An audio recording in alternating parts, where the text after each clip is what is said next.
At 0216 on May 6, 1944, Lieutenant Commander Brent Abel stood on the bridge of USS Buckley as an Avenger pilot radioed urgent coordinates.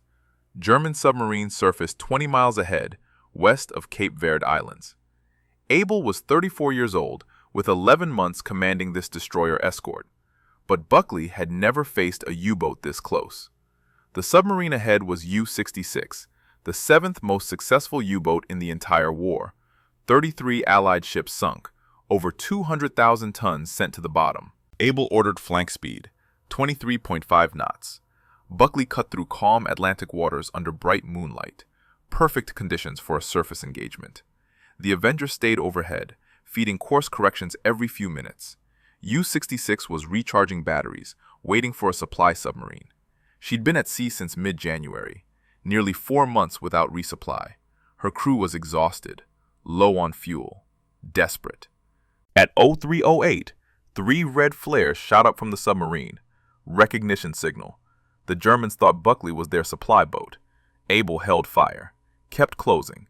4,000 yards became 3,000, 2,000.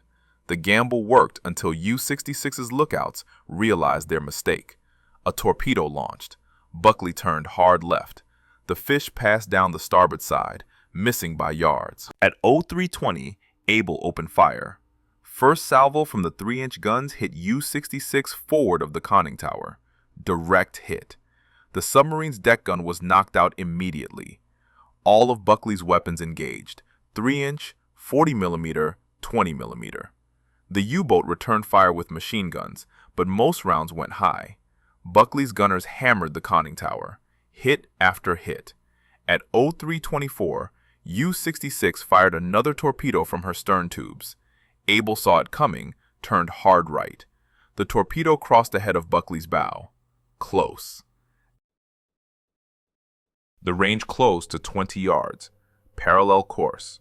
Point-blank fire raked U-66 from stem to stern. The submarine's conning tower was on fire. Germans were visible through the flames, trying to fight back. But Buckley's guns were overwhelming. 105 rounds of 3-inch shells, 2,700 rounds of 20mm, 418 rounds of 40mm, all in 16 minutes. What happens when a destroyer escort runs out of distance to shoot? Please hit the like button. It helps others discover these stories. And subscribe. Back to Abel's decision at 0329. At 0329, Abel made a choice no destroyer escort commander had made in modern naval warfare. Hard right rudder. Ram the submarine. Buckley's bow rode up onto U-66's forecastle and stayed there. The two vessels locked together, steel grinding against steel. Then, Germans started climbing out of the conning tower. Some carried pistols, some had knives. They swarmed onto Buckley's forecastle. The Americans thought they were being boarded. What happened next hadn't occurred in the United States Navy for over a century. Hand-to-hand combat on the deck of a warship. Buckley's crew grabbed whatever they could find. Thompson submachine guns, M1911 pistols, rifles. But when those ran empty, sailors fought with fists, with 3-inch shell casings, with coffee mugs from the galley. One German made it inside the ship, reached the wardroom. A steward's mate beat him back with a coffee pot. The fight lasted 2 minutes. Germans fell. Americans fell. Klaus Herbig, U-66's first officer, led the boarding party from behind the anchor windlass. He was trying to create a diversion, give his captain time to break free. But there were too many Americans, too much firepower. Herbig and his men shouted for surrender. Abel ordered engines reversed. Buckley backed away from U-66, leaving 5 armed Germans on deck. They were subdued immediately. But U-66 wasn't finished. The submarine came around under power, aimed directly at Buckley's starboard side. At 0335, she struck. The collision tore open Buckley's engine room, sheared off the starboard propeller shaft, twisted the stern.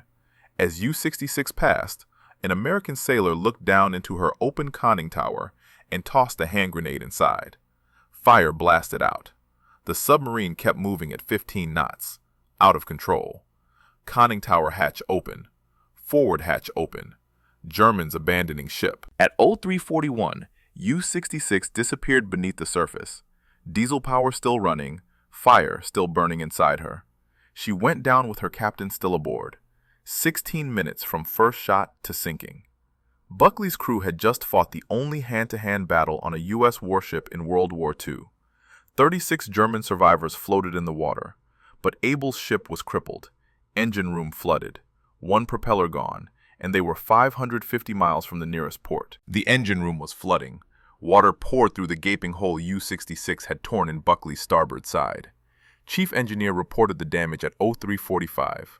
Starboard shaft completely severed, flooding contained but spreading, port engine still functional. Abel had one propeller and 550 miles of Atlantic Ocean between his crippled ship and safety. But 36 Germans were in the water, some wounded, some in shock, all of them enemies 5 minutes ago.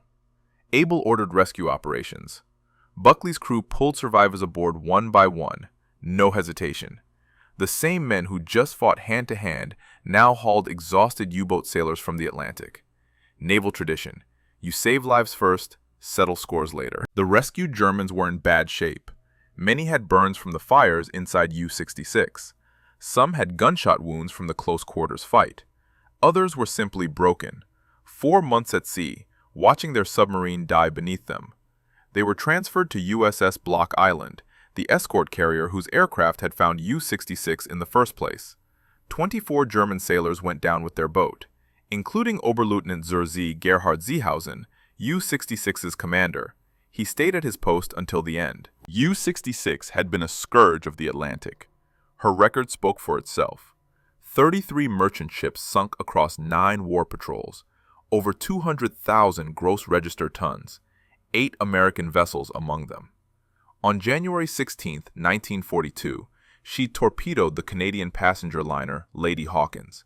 246 people died, civilians, Navy personnel, most never found. U-66 was one of 5 U-boats that launched Operation Drumbeat, the devastating attack on American coastal shipping in early 1942. Now she was gone, sunk by a destroyer escort that weighed 1,400 tons to U-66's 1,054. Sunk by a captain who'd been in command less than a year. Sunk in a fight that ended with coffee mugs and fists. The irony wasn't lost on anyone.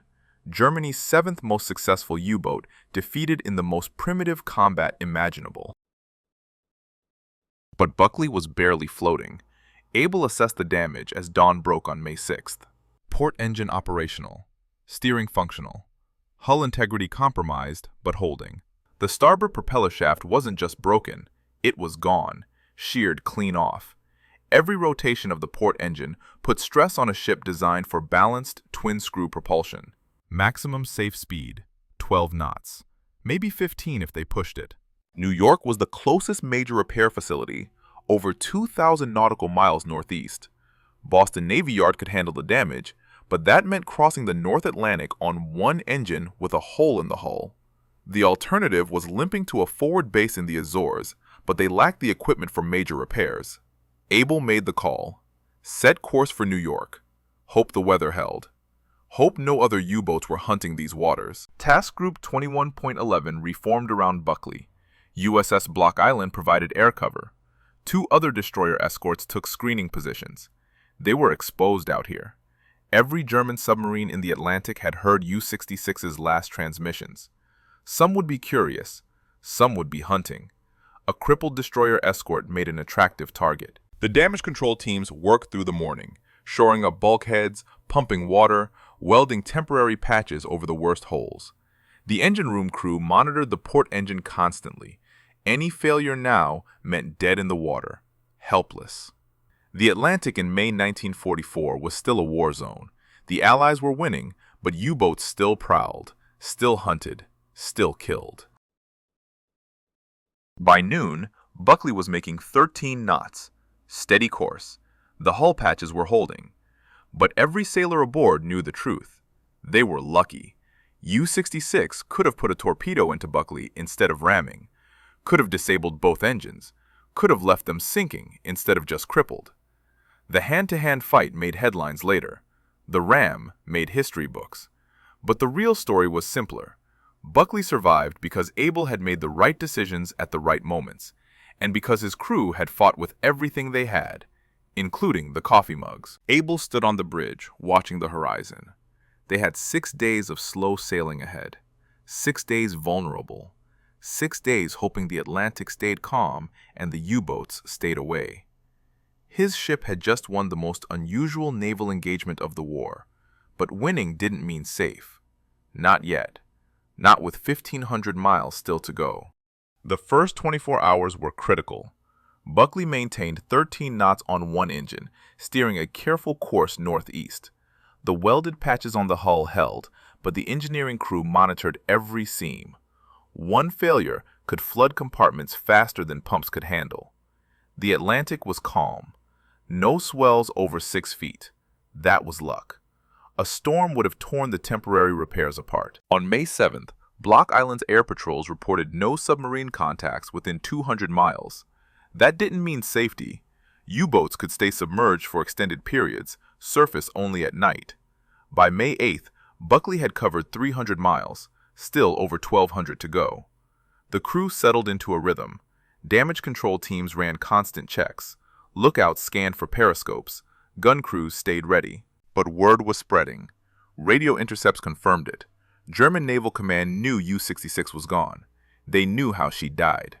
Rammed by a destroyer escort. Hand-to-hand combat on deck. The story seemed impossible. U-boats didn't get boarded. They sank from depth charges or torpedoes. They went down fighting at range, not in close-quarters brawls. But Buckley's action report was detailed, specific, undeniable. The coffee mugs bothered the Germans most. Official reports mentioned them 3 times. Ammunition expended included several General Mess coffee cups. That line appeared in the U.S. Fleet Anti-Submarine Bulletin in June 1944. American sailors had thrown their breakfast dishes at one of Germany's most successful submarine crews, and it had worked. Some wounds on the German survivors were confirmed caused by ceramic impacts, coffee mugs, in naval combat, in 1944. The hand-to-hand fighting lasted approximately 2 minutes, according to Buckley's action report. But those 2 minutes rewrote assumptions about modern naval warfare. Small arms fire accounted for 300 rounds of .45 caliber from M1911 pistols, 60 rounds of .30 caliber from rifles, 30 rounds of double-aught buckshot from shotguns. Thompson submachine guns added more. But the close-quarters weapons, fists, shell casings, coffee equipment, those were what made the story unforgettable. One detail stood out in the survivor interrogations. Klaus Herbig, U-66's first officer, had led the boarding attempt knowing it was hopeless. His goal was simple: create a distraction. Give Seehausen time to break the submarine free. Herbig and his men climbed onto Buckley's forecastle with pistols and knives. They faced rifle fire from the repair party, Thompson gunfire from the bridge wing, and when the Americans ran out of ammunition, they faced fists and improvised weapons. Herbig survived. He surrendered after realizing the diversion had failed. The German who reached Buckley's wardroom also survived. He'd made it past the initial fighting on deck, found an open hatch, climbed down. Thought he could sabotage something, find the radio room maybe. Instead, he encountered a steward's mate in the galley. The American grabbed the nearest object, a coffee pot, and beat the German back toward the ladder. Other crew members arrived. The German surrendered. Later interrogation revealed he'd been aboard U-66 for all 9 patrols, survived depth charge attacks, survived aircraft strafing, but he couldn't survive a Navy cook with a coffee pot. By May 10th, Buckley was halfway to New York, 600 miles covered, 600 more ahead. The port engine was showing strain, oil pressure fluctuating, temperature running higher than normal. Chief engineer recommended reducing speed to 11 knots. Abel agreed. Better slow than dead in the water. They adjusted course slightly, aiming for calmer seas. The crew's morale was strange. They'd won an impossible fight, sunk a legendary U-boat, fought hand-to-hand and survived.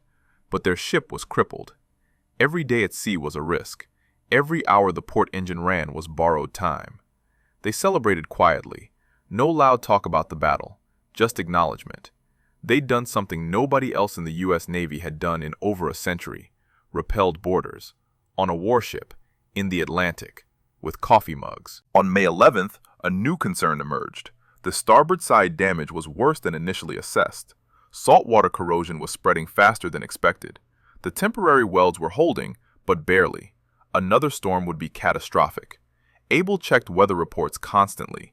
High pressure system holding over the North Atlantic. Forecast stable for the next 72 hours. After that, nobody knew. And they still had 4 days of sailing ahead. 4 days hoping the weather held. 4 days hoping the engine didn't fail. 4 days wondering if another U-boat was tracking them right now. May 12th brought the first real test. Weather reports showed a low-pressure system developing 400 miles northwest. Not a full storm, but enough to generate swells. 8 to 10 feet predicted. Buckley's damaged hull could handle 6, maybe 7. 10 feet would strain every weld. Abel altered course slightly south, trying to skirt the worst of it. The swells arrived that afternoon. 8 feet. Rising. Buckley pitched and rolled. The temporary hull patches groaned with each wave. Down in the engine room, the port engine labored. Oil pressure dropped. Temperature climbed. Chief engineer reduced power. Speed dropped to 9 knots, then 8. The math was simple. At 8 knots, New York was 6 days away instead of 4. 6 more days exposed. 6 more days hoping nothing broke. By May 13th, the swells peaked at 9 feet, close to the limit. Water seeped through 2 of the hull patches, not flooding, but steady leaks. Damage control teams worked in shifts, reinforcing, pumping, monitoring. Nobody slept much. The port engine temperature was climbing into the red zone. They needed to shut it down for maintenance. But stopping in the middle of the Atlantic meant drifting. Helpless. Abel made another decision. Reduce speed to 6 knots. Let the engine cool slightly while still maintaining steerage. It worked. Temperature dropped 5 degrees. Stayed there. But 6 knots meant 8 days to New York. 8 days of exposure. The mathematics of survival kept changing. Every hour brought new calculations, new risks, new decisions. Meanwhile, the story of U-66 was spreading beyond military channels. Navy public affairs officers saw the propaganda value immediately. American destroyer defeats legendary U-boat in hand-to-hand combat. Perfect morale boost. They wanted details, photographs, interviews. But Buckley was still at sea, still damaged, still vulnerable. The celebration would have to wait. The German survivors aboard Block Island were providing their version of events. Interrogation reports confirmed the basic facts. U-66 had indeed tried to board Buckley. Klaus Herbig had led approximately 12 men onto the American ship's forecastle. They'd encountered immediate resistance. Small arms fire. Hand-to-hand fighting. The coffee mugs were real. One German sailor had a facial injury consistent with ceramic impact. The medical officer's report was specific. Blunt force trauma. Circular impact pattern. Approximately 3 inches in diameter. Coffee mug sized. What the Germans couldn't understand was why Buckley had rammed them. Standard destroyer escort tactics called for depth charges, hedgehog mortars, gunfire at range, not ramming. Ramming was obsolete, hadn't been used since the age of sail. But Abel had closed to 20 yards and the submarine was too close for most weapons. Ramming was the only option, so he'd taken it, and it had worked. By May 14th, Buckley had covered 900 miles from the engagement site, 300 miles to New York. The weather was improving. Swells down to 6 feet. Port engine stable at reduced power. The hull patches were holding. Barely, but holding. The crew allowed themselves cautious optimism. 3 more days. Maybe 4. They could make it. Then the port engine oil pressure dropped again. Sharply. Chief engineer reported bearing damage, probably from the extended running at reduced power with asymmetric loading. The engine needed immediate shutdown for inspection. But they were still 280 miles from port. Too far to drift, too far to tow. Abel ordered speed reduced to 4 knots, absolute minimum to maintain steerage. The bearing held. Temperature climbed but stabilized. 4 knots meant 6 more days, but 6 days limping was better than dead in the water. On May 15th, Block Island's air patrols detected a submarine contact 70 miles south of Buckley's position. Possibly U-boat, possibly hunting. The contact submerged before aircraft could attack. Direction uncertain. Could be heading toward Buckley. could be heading away. Nobody knew, and Buckley was making 4 knots. A surface U-boat could do 18. If it was hunting the crippled destroyer escort, Buckley couldn't run, couldn't maneuver, could barely defend herself. Abel ordered battle stations, and waited. Again. The submarine contact stayed submerged for 6 hours. Block Island's Avengers maintained patrol patterns, dropping sonobuoys, listening, tracking. At 1800 hours on May 15th, the contact surfaced 60 miles south, moving west, away from Buckley, not hunting, probably heading to patrol stations further out. The threat passed, but it reminded everyone how vulnerable they were. 4 knots, damaged hull, 1 engine barely functioning. Easy prey. May 16th brought better news. Weather forecasts showed clear conditions for the next 72 hours, calm seas. The port engine bearing was degrading but holding. Chief engineer estimated they could maintain 4 knots for another 4 days, maybe 5 if they got lucky. New York was 220 miles northeast. 4 days at 4 knots was 384 miles. They had margin. Not much, but some. Abel received a message from Commandant, Commander Destroyer Force Atlantic. Buckley was front-page news. The New York Times ran the story May 14th. Destroyer escort sinks U-boat in hand-to-hand fight. The Associated Press picked it up. Radio broadcasts mentioned it. The coffee mugs were the hook everyone used. American sailors defeat elite German submarine crew with breakfast dishes. It sounded like propaganda, but it was true. The Navy wanted Abel and his crew ready for public appearances when they reached port. Speeches, interviews, photographs, war bond rallies. The hand-to-hand combat angle was perfect for morale, showed American fighting spirit, showed resourcefulness, showed courage, everything the public wanted to hear. But Abel was focused on getting his ship home. The publicity could wait. By May 17th, Buckley was 140 miles from New York. The engine was running hot but steady. Hull patches were leaking slightly more, but still controllable. They'd covered over 1,000 miles on one engine with a hole in the side. The crew was exhausted, sleep-deprived, running on adrenaline and determination. But they were close now. Close enough to see the finish line. Then the bearing failed. Not catastrophically, just degraded to the point where continuing was dangerous. Chief engineer recommended immediate shutdown. But they were still 135 miles out, too far to drift. Abel made a call. Run the engine to destruction if necessary. Get close enough for a tow. The bearing might last another 24 hours. Might not. Only one way to find out. The engine ran. Temperature climbed into critical range. Vibration increased. Oil pressure dropped. But it ran. Hour after hour. Mile after mile. By midnight May 17th, they were 90 miles from New York. Close enough. Abel requested tug assistance. 2 ocean-going tugs departed New York Harbor at 0200 May 18th. Estimated rendezvous time, 1400 hours. At 0630 May 18th, the port engine seized. Bearing failure. Complete loss of power. But Buckley was 70 miles from New York. The tugs were en route. All they had to do was drift. Wait. Stay afloat. After 12 days of limping across the Atlantic, they could finally stop. The engine room crew secured everything, shut down systems, assessed damage. The engine was destroyed, would need complete rebuilding. But they didn't need it anymore. The tugs arrived at 14:15. Line secured, tow established, speed 3 knots. Buckley was under tow, heading home. The crew lined the rails, watching New York's skyline emerge from the haze.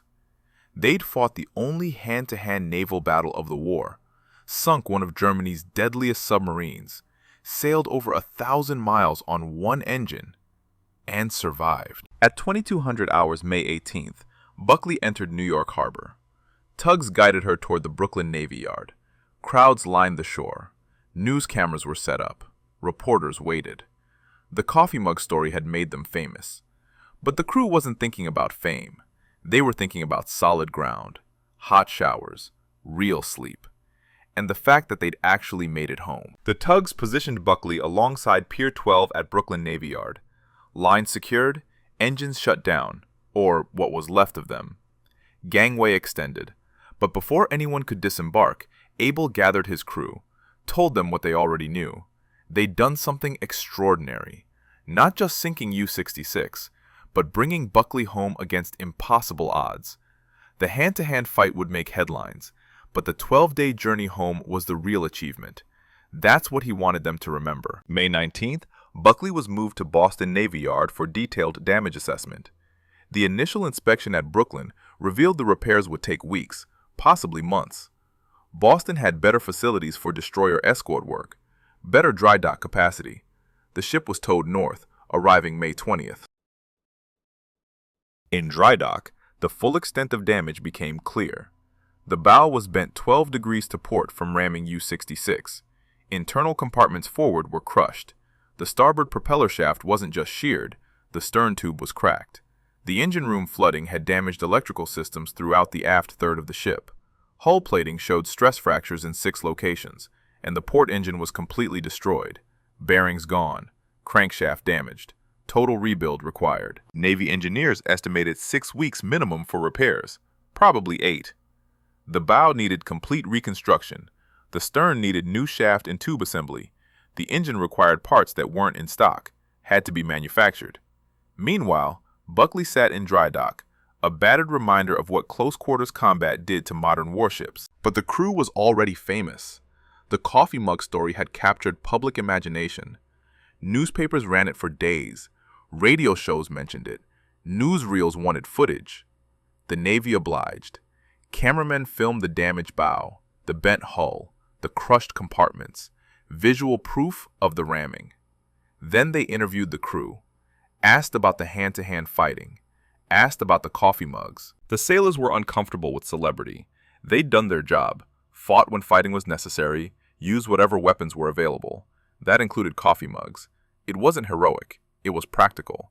When Germans are climbing onto your deck with weapons, you use whatever's closest. Sometimes that's a rifle, sometimes it's a coffee cup. The crew didn't see the distinction. The public did. On August 31st, 1944, formal award ceremony at Boston Navy Yard. Captain George Menecal presided. Lieutenant Commander Brent Abel stepped forward first. Navy Cross. The citation read, "For extraordinary heroism and distinguished service in the line of his profession as commanding officer of the destroyer escort USS Buckley in offensive action against a German submarine during patrol of the Atlantic coast on the early morning of May 6, 1944. The citation detailed Abel's decisions. The undetected high-speed approach in bright moonlight, silencing U-66's guns within 4 minutes despite torpedo and automatic weapon fire. The ramming. The defense against boarding. Every choice Abel made that night was recognized. But the citation didn't mention coffee mugs. That detail stayed in the action reports. The official awards focused on tactics and leadership. Lieutenant Junior Grade Boris Kramer received Bronze Star for meritorious performance during the engagement. Other crew members received commendations. The entire ship earned Navy Unit Commendation. Buckley's bow would forever carry a battle star in the European-African Theater ribbon, physical proof of that 16-minute fight west of Cape Verde. The repairs continued through June. New bow section fabricated and installed. Starboard shaft replaced. Engine rebuilt from components. Electrical systems rewired. By June 14th, Buckley was whole again. Not new, but functional, ready to return to the Atlantic. The coffee mugs that survived the fight were saved, became unofficial relics. Some crew members kept them, reminders of the strangest weapons ever used in U.S. naval combat. But Buckley's war wasn't over. After refresher training at Casco Bay, Maine, she escorted convoys to North Africa from July through November 1944, then resumed anti-submarine duty along the eastern seaboard. On April 19, 1945, Buckley and destroyer escort Reuben James sank U-548 in the North Atlantic. No ramming this time, no hand-to-hand combat, just depth charges and coordinated attack. Standard procedure. The war in Europe ended May 8, 1945. Buckley escorted one final convoy to Algeria in June and July, then returned to the United States. Her combat record was complete.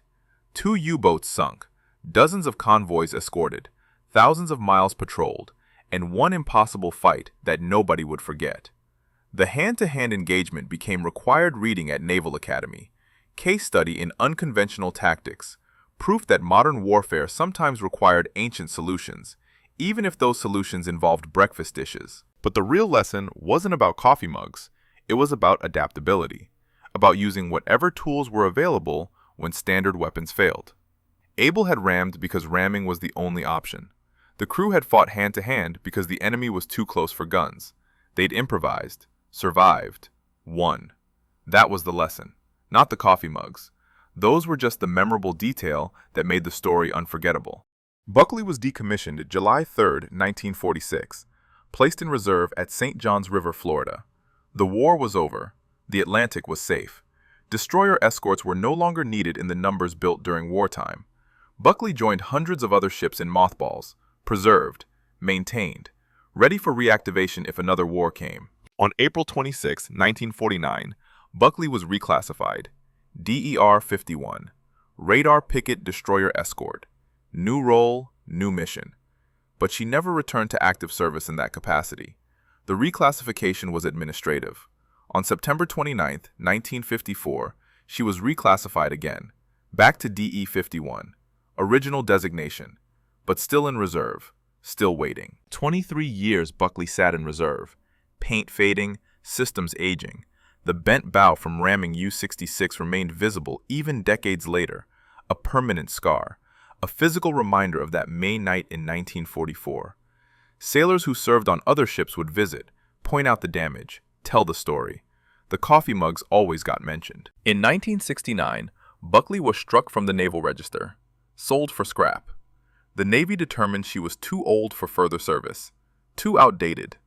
Modern anti-submarine warfare had evolved beyond World War II destroyer escorts. Buckley's era had passed.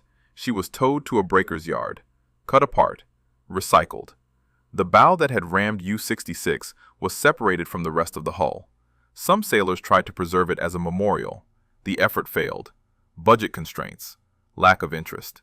By 1970, Buckley was gone completely. But the story survived. The hand-to-hand combat, the coffee mugs. Naval historians kept it alive. The U.S. Naval Academy used it as a teaching example. Case study in tactical flexibility. In 1973, a former U-66 crewman contacted Brent Abel. His name was Herman Hartman. He'd been one of the 36 survivors Buckley had pulled from the Atlantic. Hartman wanted to thank Abel for the fair treatment aboard Buckley, for saving their lives. Abel was surprised. Nearly 30 years had passed since the engagement.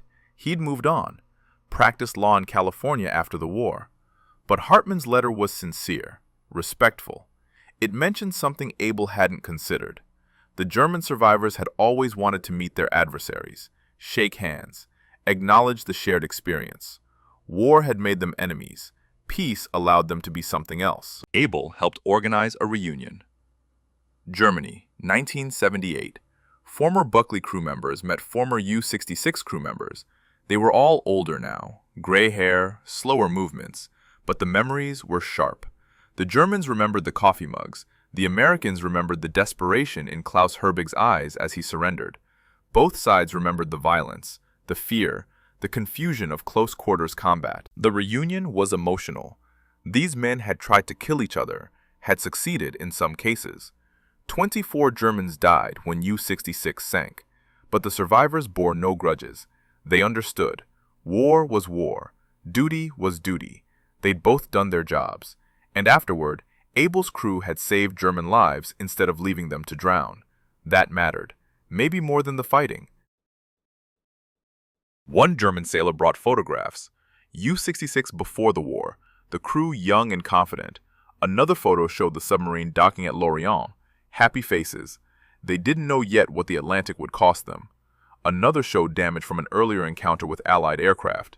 U-66 had been attacked multiple times before meeting Buckley, had survived depth charges, strafing runs, near misses, but she couldn't survive 16 minutes with a determined destroyer escort. Abel brought Buckley's action report, the official account, detailed, specific. The Germans read it carefully, nodded at certain parts, disputed minor details, but agreed on the essentials.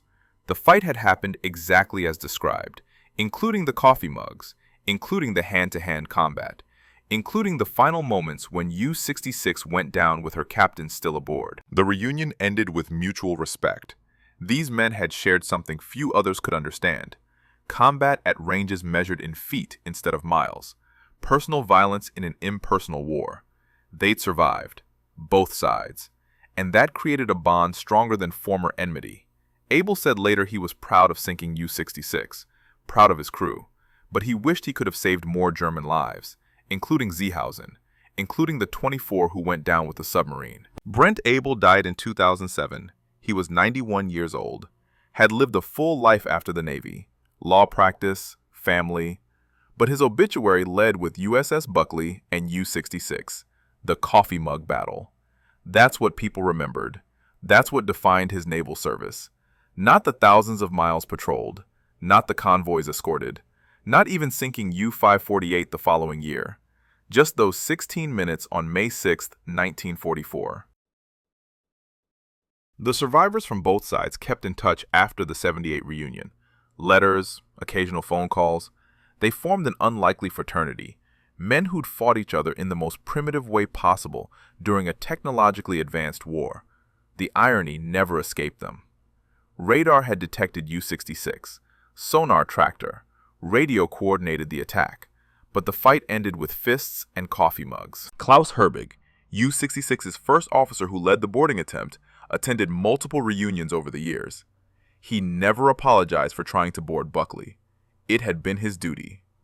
Create a diversion, give his captain a chance. The fact that it failed didn't make it wrong. Abel understood, respected it. Both men had made hard choices that night. Both had done what they thought necessary. That's what warriors did. The coffee mugs achieved legendary status. Naval museums wanted them. Collectors offered money. But the crew members who kept them refused to sell. These weren't artifacts. They were personal reminders. Proof that war sometimes reduced to the simplest terms. Survive. Use whatever's available. Win.